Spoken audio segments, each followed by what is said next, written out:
Innal hamdalillah nahmaduhu wa nasta'inuhu wa nastaghfiruh wa na'udzu billahi min shururi anfusina wa min sayyiati a'malina may yahdihillahu fala mudilla lahu wa may yudlil fala hadiya lahu. Asyhadu an la ilaha illallah wahdahu la syarika lah wa asyhadu anna Muhammadan 'abduhu wa rasuluh alladzi la nabiyya wa la rasula ba'da. Hadirin yang dimuliakan Allah Subhanahu wa taala, silakan dibuka surat Al-A'la ya. Surah Al-A'la, suratul A'la.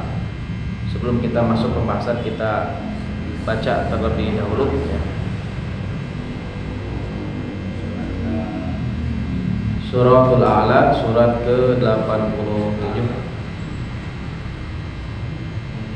Sabbihis marabbik. A'udzu billahi minasy syaithanir rajim.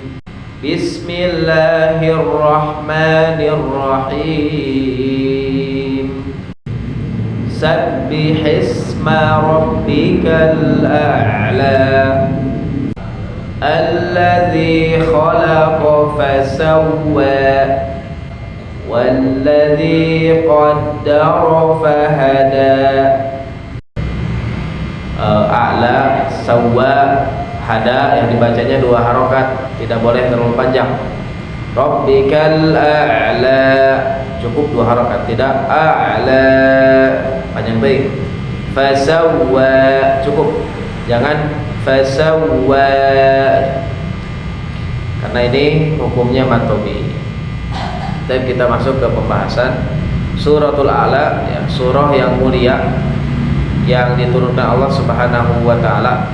Istimewa, kenapa? Karena kaum muslimin sering melantunkan surat ini, termasuk para imam dina salat lainnya, dina salat witir ya. Di salat witir Rasulullah alaihi salatu wassalam selalu membaca surah Al-A'la, sebagaimana kata Ubay bin Ka'ab, karena Rasulullah sallallahu alaihi wasallam yutiru bisabbihisma rabbikal a'la. Rasulullah salat witir dengan membaca sabbihisma rabbikal a'la wa qul ya ayyuhal kafirun, qul ya ayyuhal kafirun wa qul huwallahu ahad, dan qul huwallahu ahad. Ini ada di dalam hadis riwayat Ibnu Majah dan Abu Dawud. Kemudian dalam salat Id, salat Jumat Al-A'la, kemudian Al-Ghasyiyah. Dalam salat Id, salat rakaat pertama Al-A'la, yang kedua Al-Ghasyiyah. Makanya kata An-Nu'man bin Bashir ya, karena Rasulullah sallallahu alaihi wasallam yaqra'u fil idain ya. Adalah Rasulullah alaihi salatu wassalam tatkala salat Id, salat Idul Fitri dan Idul Adha, fil idain ya, dan salat Jumat. Jadi wa fil jumu'ah ya. Fil idain wa fil jumu'ah, dan di salat Jumat bisabbihisma rabbikal a'la wa hal ataka haditsu ya, Al-Ghasyiyah. Wa idza ijtama'a al-idu wal jumu'ah fi yaumin wahid yaqra'u bihima aidan fi shalatain. Kalau satu hari itu terkumpul dua Id, yakni Id yang pertama baik itu Idul Fitri atau Idul Adha, kemudian siangnya adalah sholat Jumat, maka kata Nu'man, Nabi pun membaca sama di sholat Id Al-A'la Al-Ghasyiyah, di sholat Jumat Al-A'la dan Al-Ghasyiyah. Ini sunnah dianjurkan. Kenapa dua surat ini yang Rasulullah alaihi salatu wassalam pilih? Ya, karena beliau alaihi salatu wassalam, Rasulullah, tidak lain karena dua kandungan surat ini ya, kandungan dalam surat ini sangat penting untuk didengar oleh kaum muslimin, yang mana tatkala kaum muslimin itu berkumpul di sholat Jumat, berkumpul di sholat Id, berkumpul ya. Kalau di Arab kan memang rata-rata para sahabat ya sudah paham maknanya. Adapun yang ada ya sebagian yang tidak paham, maka Rasulullah SAW menjelaskan. Nah, termasuk para imam seharusnya juga bisa menjelaskan ya bagaimana kandungan surah Al-Ghasyiyah dan surah Al-A'la ini. Al-Ghasyiyah sudah kita bahas di pertemuan yang lalu. Nah, sekarang kita akan bahas bagaimana istimewanya tentang penjelasan isi kandungan dari surah Al-A'la ini. Kemudian hadirin yang dimuliakan Allah Subhanahu wa taala. Kemudian surat Al-A'la ini adalah surat yang Rasulullah SAW sebutkan. Surat ini pendek. Ini kisah masyhur ya, ini sudah disampaikan ya dalam pertemuan yang lalu, bahwa Mu'adz bin Jabal pernah mengimami sholat, kemudian mengimaminya panjang. Ada seorang yang tidak kuat karena ia panjang ting cenah Mu'adz bin Jabal teh radhiyallahu anhu. Kemudian orang ini pun keluar dari barisan, maka diketahuilah. Maka kata Mu'adz, wa innahu munafiq, ya, innahu munafiq, sesungguhnya dia adalah orang munafik. Disebut orang munafik isi karena orang munafik. Maka kabar ini pun sampai kepada Rasulullah SAW. Maka kata Rasul, aturidu an takuna fattanan ya Mu'adz, ari ente rek nyeun fitnah Mu'adz gitu. Maka idza amamtan nas, lamun ngimami manusia faqra bisyams wa duhaha, baca we surat wasyamsi wa duhaha, baca wasabbihi isma rabbikal a'la, baca surat Al-A'la, baca waqra bismi rabbik, baca iqra bismi rabbika surat Al-A'la, baca wal laili idza yaksha surat Al-Lail. Hadis riwayat Muslim. Tapi di Indonesia mah agar itu suratnya panjang-panjang. Indonesia mah cocokna Al-Asr ya, wal asri qul ya ayyuhal kafirun. Makanya sudah diketahui di Indonesia mah paling banter, ini paling banter antara An-Nas sampai Ad-Duha saja sudah ya.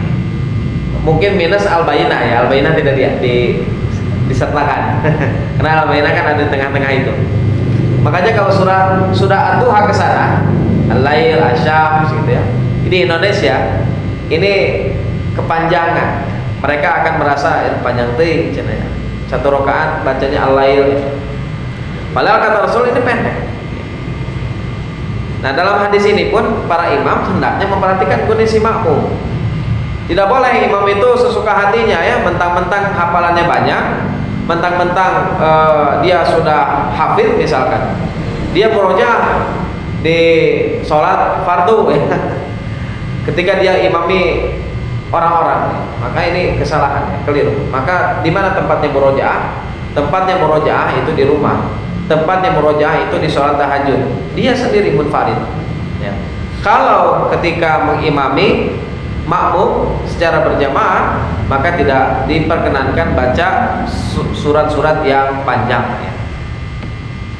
Kecuali kalau misalkan di suatu komunitas tertentu itu sudah biasa misalnya.